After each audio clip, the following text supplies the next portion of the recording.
আপোনালোক সকলোলৈকে পোনপ্ৰথমে স্বাগতম জনাইছোঁ মাই চেনেল ডিজেছ স্পেচিয়েলিষ্ট। আজি অন্য এটি নতুন ভিডিঅ' লৈ আপোনালোকৰ মাজলৈ আহিছোঁ আৰু ভিডিঅ'টো থাম্বনেইল দেখি নিশ্চয় গম পাইছে আজি ভিডিঅ'টো কিহৰ ওপৰত। আপোনালোকক আজি এই ভিডিঅ'টোত মই বাঁহেৰে নিৰ্মিত এখনি চাইকেল দেখুৱাবলৈ চেষ্টা কৰিম। ভিডিঅ'টো শেষলৈকে চাই থাকিব বুলি আশা ৰাখিলোঁ।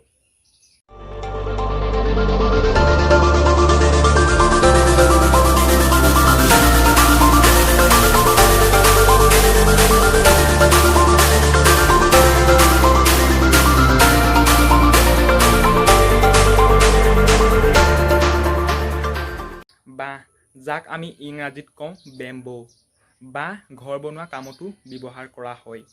অসমৰ প্ৰত্যেকগৰাকী শিপিনী ঘৰত থকা তাঁতশালৰ প্ৰায়বিলাক সামগ্ৰীয়ে বাঁহেৰে তৈয়াৰী। বাঁহৰ কাঠি কামিৰে জেউৰা জপনা, পাচি খৰাহী, জাপি, টেবুল, চকী ইত্যাদি। মাছ ধৰা সামগ্ৰী যেনে জাকৈ, খালৈ, জুলুকি ইত্যাদি বাঁহেৰে তৈয়াৰ কৰা হয়।